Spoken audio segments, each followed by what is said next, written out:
نحن اقرب من حبل الورید، کہ ہم تیری شاہرگ سے بھی زیادہ قریب ہیں، اس کے بارے میں کچھ فرما دیں۔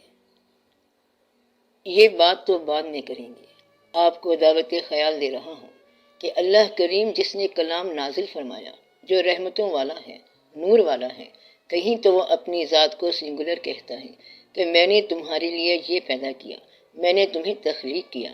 کبھی کبھی یہ ہے کہ نحن کا لفظ ہے، یعنی ہم نے ایسا کیا۔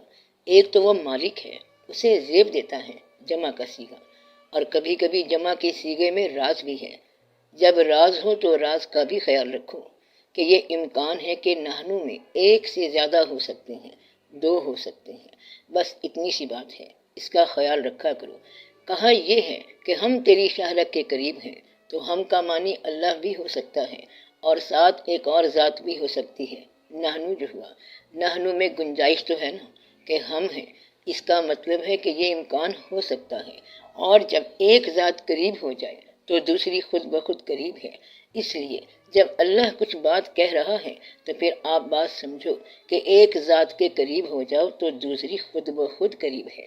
اس لیے یہاں آ کے آپ کے لیے آسانی پیدا ہو جاتی ہے کہ جب آپ درود شریف پڑھتے ہو تو اصل میں آپ ثنا خوانی کر رہے ہو، اور آپ تسبیح حق بیان کر رہے ہو، کیونکہ آپ یہ اللہ کے حکم میں کر رہے ہو۔ اس لیے ایک ذات کا اگر تقرب ہو جائے تو دوسری ذات قریب ہو جاتی ہے۔ اس لیے درود شریف کثرت سے پڑھنے والوں کے لیے یہ خوشخبری ہے کہ جب آپ کے لیے ادھر سے کوئی پیغام آ جائے تو آپ سمجھو کہ ادھر سے ہی پیغام ہے۔ یہ دونوں ذاتوں کے درمیان ہے کہ جس کسی کو حضور پاک صلی اللہ علیہ وآلہ وسلم کا تقرب مل جائے، وہاں سے اس کو اللہ کا تقرب ملتا ہے، اور اللہ کی طرف چل پڑو تو وہیں سے آپ کو حضور پاک صلی اللہ علیہ وآلہ وسلم کی طرف رجوع کرا دیا جاتا ہے۔ آپ اس کے درمیان ہو، یہ تین کا کھیل ہے، ایک آپ ہو، ایک اللہ کریم ہے، اور ایک اللہ کے محبوب صلی اللہ علیہ وآلہ وسلم ہے۔ اب آپ جدھر سے چلو، بات صاف ہے، یہ تقرب ہے۔ تقرب الہی جو ہے وہ تقرب رسالت ہے۔ ہر چیز کے دونوں مقامات الگ ہیں، لیکن آپ کے لیے دونوں مقامات میں برابر کی آسانی ہے۔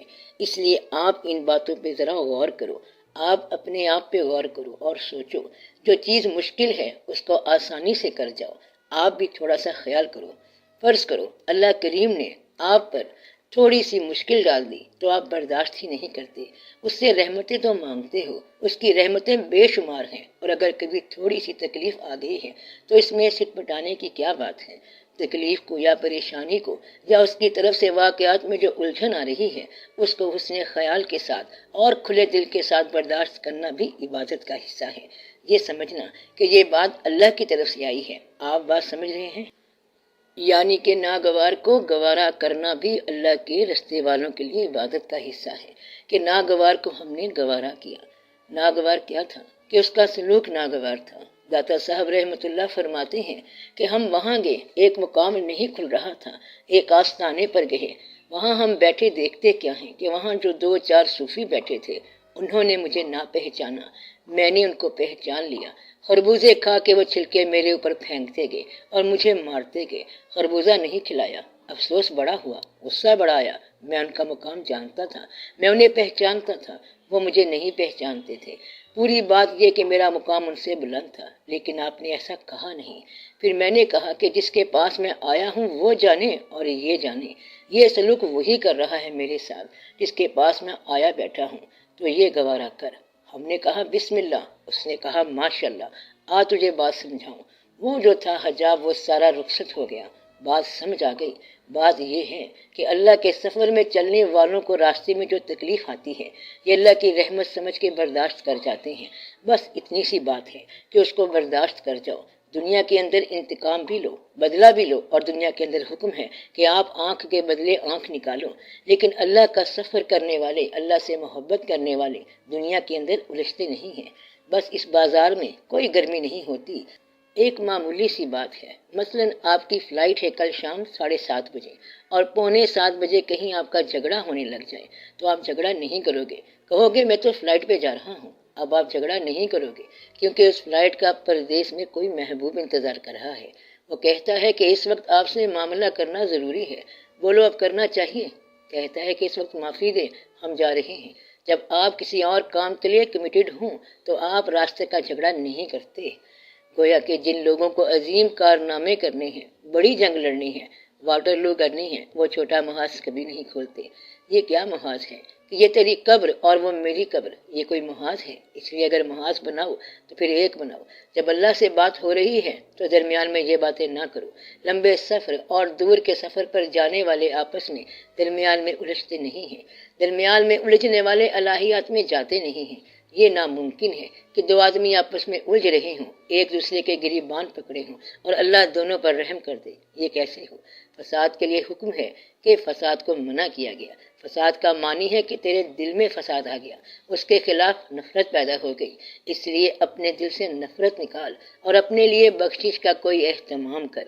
یہی بات ہے کہ اپنے سکون قلب کا کچھ اہتمام کر۔ اس خانہ خدا سے قدورت نکال دے، دل سے قدورت نکال دے تو یہ الہیات خود بخود ہو گیا۔ باقی رہ گئی گناہ کی بات تو وہ معاف کرنے والا ہے۔ آپ توبہ کرنے والے ہو اور وہ معاف کرنے والا ہے۔ یہی توبہ کی تو یہی معاف ہو گیا۔ اس لیے گناہ جو ہے یہ اللہ کریم کے لیے کوئی مشکل بات نہیں ہے۔ اللہ تو آزاد ہے، اس نے کسی سے پوچھنا نہیں ہے۔ تم نے جب بھی معافی مانگی اس نے تجھے معاف کر دیا۔ اس لیے اللہ نے ایسی بات رکھی ہے کہ ہر انسان اپنے گناہ کی مجبوریوں سے آزاد ہو کے نیا انسان بن کے نکلتا ہے۔ اس سے پوچھا جائے کہ تیری عمر کیا ہے تو وہ کہتا ہے کہ میری عمر 2 منٹ بھی نہیں ہے، کیونکہ اس نے ابھی توبہ کی ہے۔ اس لیے توبہ کا عمل جاری رکھنا چاہیے۔ آپ بات سمجھ رہے ہیں؟ اور فرماتے ہیں فرمانے والے کہ گناہ بھی ہوتا ہے اور توبہ بھی ہوتی ہے، تو یہ کیا بات ہے؟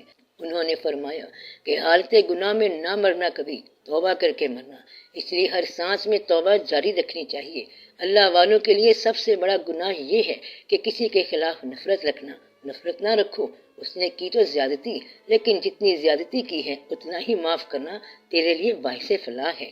تبھی تو تجھے معاف کرنے والا بنایا۔ بلکہ شکر کرو اس کا۔ کیا شکر؟ اس انسان کا شکر کرو جس نے تجھے محسن بنایا، محسنین میں شامل کر دیا۔ کہتا ہے کہ میں شکر کرتا ہوں اس انسان کا جس نے مجھے محسنین میں شامل کر دیا۔ شکر کرتا ہوں اس انسان کا جس نے میرا راستہ روکا اور مجھے صحیح راستے پر چلا دیا۔ شکر کرتا ہوں اس انسان کا جس نے مجھے آنسو عطا کیے، کیونکہ یہ آنسو مجھے بارگاہ الہی کی طرف لے گئے۔ شکر کرتا ہوں ان انسانوں کا جنہوں نے ہمارا کوئی کہنا نہ مانا اور پھر ہم ٹوٹا ہوا دل لے کے آگے چلے گئے۔ آپ نے ٹوٹا ہوا دل لے کے جانا ہے اور کیا کرنا ہے؟ آپ تو آدمیوں کو توڑتے ہو۔ آپ کا اللہ اسی بات میں ہے کہ آپ معافی نامہ بولو۔ آپ سمجھ رہے ہو؟ اسی کو معاف کرنا ہے جس کو معاف کرنا مشکل ہے۔ یہ آسان بات ہے۔ آپ اپنے بچے کی غلطی مائنڈ نہیں کرتے کیونکہ وہ تو اپنا بچہ ہے۔ بھائی کی غلطی بھی کوئی نہیں ہے، والدین کی غلطی بھی کوئی نہیں ہے، وہ جو پڑوسی ہے اس کی بات غلط ہے، اس لیے اس کو معاف کرو۔ جہاں معاف کرنا مشکل ہے اگر وہ معاف کر دو تو وہی اللہ کا فضل ہے۔ آپ بات سمجھ رہے ہیں؟ جہاں مشکل آ رہی ہے وہی آسانی کا راستہ ہے۔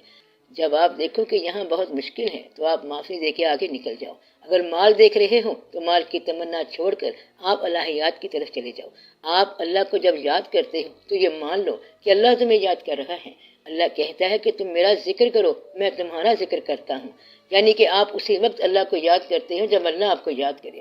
جب آپ اللہ کو یاد آئے تو خدا کا شکر ادا کرو کہ تم نے مجھے اپنے آپ کو یاد کرنے کی توفیق دی۔ یا اللہ میں تجھے یاد کر رہا ہوں تو یہ بھی تیرا احسان ہے، ورنہ ہم بھٹکے ہوئے انسان کیسے تمہیں یاد کر سکتے ہیں؟ ہر بار اللہ کا شکر ہو، ہر بار اس کی رحمت ہو۔ دعا کرو کہ اللہ تعالیٰ آپ کو اپنے خیال کی زد سے بچائے، آپ کو اپنے اعمال کی عاقبت سے بچائے، عبرت سے بچائے۔ دعا کرو کہ اللہ تعالیٰ آپ کو معافی کی توفیق عطا فرمائے، معافی مانگنے کی اور معاف کرنے کی توفیق عطا فرمائے۔ یہ دونوں توفیقیں عطا فرمائے۔ آمین برحمت کا یا ارحم الراحمین۔ فیض کیا ہے اس کے بارے میں کچھ فرما دیں۔ فیض کی ڈومین یہ ہے کہ اس زندگی میں اس کے اعمال آپ کے لیے جو نتیجہ مرتب کر رہے ہیں اس نتیجے میں کبھی کبھی قرب شامل ہوتا ہے، نتیجے میں کبھی کبھی اذیت شامل ہوتی ہے، اور کبھی کبھی یہ سمجھ نہیں آتا کہ نیکی کا نتیجہ کہاں ہے۔ فیض کا مطلب یہ ہے کہ آپ پر ایسا احسان کہ آپ کو اپنے حقوق سے زیادہ کوئی چیز حاصل ہو جائے، ایسا احسان جس میں کسی انسان کی کنٹریبیوشن شامل ہو، تو اسے فیض کہتے ہیں۔ اللہ تعالیٰ فرماتا ہے کہ جس نے انسان کا شکر ادا نہ کیا اس نے میرا شکر کیا ادا کرنا ہے۔ گویا کہ انسان محسن ہو سکتا ہے۔ محسن کا معنی یہ ہے کہ اس سفر کے اندر آپ میں جو تقویت سفر پیدا کر دے، وہ فیض ہے۔ ایک بات بڑی یاد رکھنے والی ہے کہ ایک آدمی کو ایسی چیز عطا ہو جائے جو اس کو دنیا سے وابستہ کر دے تو یہ فیض نہیں ہے۔ فیض یہ ہے کہ وہ اس نشاط آرزو سے اسے بے نیاز آرزو کا سفر کرائے۔ یہ زندگی آرزوؤں کا سفر ہے، لیکن اس سے بے نیاز آرزو ہونے کا سفر بتایا جائے۔ ایک بزرگ نے دنیا کی ایک کہانی سنائی ہے، سادہ سی کہانی ہے اور کتنی آسانی سے سمجھ آتی ہے۔ ایک بستی میں ایک گرو اور چیلا گئے۔ ہندوؤں کا زمانہ تھا۔ اس زمانے کی کتاب میں تھا کہ وہاں ہر چیز ٹکے سیر بکے۔ گرو نے چیلے کو کہا کہ اس بستی میں کچھ نہ کھانا، ہر چیز سستی ہے، کہیں تو پریشان نہ ہو جائے۔ اس نے پیر کی بات نہ مانی اور اس بستی میں خوب کھایا پیا، حتیٰ کہ اپنے وجود میں بہت موٹا ہو گیا۔ کچھ دنوں کے بعد ایک قتل ہو گیا۔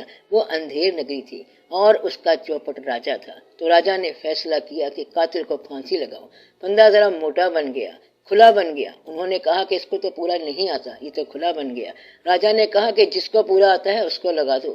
وہ پھندا اسی مرید کو پورا آیا۔ جب اس کی پھانسی کا دن تھا تو اس نے اپنے گرو کو یاد کیا، بولا کہ گرو مہاراج بڑی غلطی ہو گئی، معافی دے دو، میری آرزو کا سفر مجھے لے کے بیٹھ گیا، اب مجھے کسی طریقے سے معافی دلا دو۔ گرو وہاں پہنچ گیا اور کہنے لگا کہ اب بچنا بڑا مشکل ہے۔ اچھا ایک بات تمہیں بتاتا ہوں، میں جو کہوں وہی کہنا۔ اب یہ گرو کی تعلیم ہوتی ہے کہ جو وہ کہے تم وہی کہنا۔ اس نے کہا کہ میں ادھر ایسے ہی کہوں گا۔ جب پھانسی کی طرف جانے لگے، راجا موجود تھا۔ گرو کہنے لگا کہ پہلے مجھے پھانسی دو۔ چیلا کہنے لگا پہلے مجھے پھانسی دو۔ گرو نے کہا کہ جو میں کہوں گا تو وہی کہتا جا۔ وہ کہتا کہ مجھے پھانسی دو اور یہ کہتا کہ مجھے پھانسی دو۔ راجا بڑا حیران پریشان تھا کہ بات کیا ہے۔ گرو نے کہا کہ آج خاص وقت ہے، جو اس وقت پھانسی لگے گا وہ سیدھا جنت میں جائے گا۔ راجا کہتا ہے کہ پھر مجھے موقع دو، یہ ہے اندھیر نگری کا کام۔ اس کے اندر بڑا ہی غور کرنا چاہیے کہ آرزو جو ہے اسے نجات کی راہ ملنی چاہیے، ورنہ آرزو تباہ کر دیتی ہے۔ اپنے آپ کو بے آرزو کر دو، کیونکہ آپ نے بے آرزو ہو کر زندگی کو ختم کرنا ہے۔ حاصل رکھو، زندگی رکھو، لیکن اس میں آرزو کا سفر نہ ہو۔ اپنے آپ کو بے آرزو کر دو، یہ بہت ضروری ہے، پھر آپ کے لیے بڑی ہی آسانی ہے۔ باقی یہ ہے کہ سارا نیت کا سفر ہے۔ آپ کی نیت اللہ کی طرف رجوع کرے۔ آپ نے سمت درست کرنی ہے، رخ درست کرنا ہے۔ جہاں آپ نے رخ دریافت کر لیا وہیں آپ کا سفر شروع ہو گیا۔ آپ نے صرف رخ دریافت کرنا ہے۔ وَإِنَّمَا تَوَلُّوا فَثَمَّ وَجْهُ اللَّهِ۔ جہاں آپ کا وہ رخ ہو گیا اللہ تعالیٰ کی ساری بات وہیں سمجھ آ جائے گی۔ اس لیے اب آپ دعا کرو، دعا یہ کرو کہ وہ آرزویں جو فرائض ہیں وہ پوری ہو جائیں۔ ہماری وہ آرزویں جو فرائض ہیں اللہ تعالیٰ وہ پوری فرمائے۔ وہ آرزویں جو ہمیں حقیقت سے دور لے جاتی ہیں، ان آرزوؤں سے نجات کے لیے اللہ تعالیٰ ہم پر آسانیاں نازل فرمائے۔ ہمیں تو سمجھ نہیں آتی کہ ہم کیا کریں۔ اللہ تعالیٰ مہربانی فرمائے اور ہم سے کوئی ایسی غلطی نہ ہو جس سے وہ ناراض ہو جائے۔ اللہ سے یہی دعا کرو کہ یا اللہ ہمیں اپنی پسند کی زندگی عطا فرما اور ہمیں اس قابل بنا کہ ہم تیری رضا کو سمجھیں اور اپنی رضا کو تیری رضا کے تابع کریں۔ ہم تجھ سے وہ چیز نہ مانگیں جو تو دینا پسند نہ فرمائے۔ ہم ان دعاؤں سے بھی توبہ کرتے ہیں جو تجھے ناپسند ہوں، اس لیے ہمیں تو وہی چیزیں عطا فرما جو تجھے پسند ہوں اور پھر ان پر راضی رہنے کی توفیق عطا فرما۔ اللہ تعالیٰ ہم پر احسان فرمائے، ہم مسلمانوں کے لیے کچھ کام کریں، اسلام کے لیے کچھ کام کریں اور اپنے آپ کے لیے کچھ کام کریں۔ یا اللہ یہ زندگی ہم پر آسان فرما اور وہ زندگی ہم پر آسان فرما۔ آمین یا رب العالمین۔ وصلی اللہ تعالی علی خیر خلقہ و نور عرشہ اشرف الانبیاء والمرسلین حبیبنا و شفیعنا و سیدنا و مولانا محمد و علی آلہ و اصحابہ و ازواجہ و اہل بیتہ اجمعین برحمتک یا ارحم الراحمین۔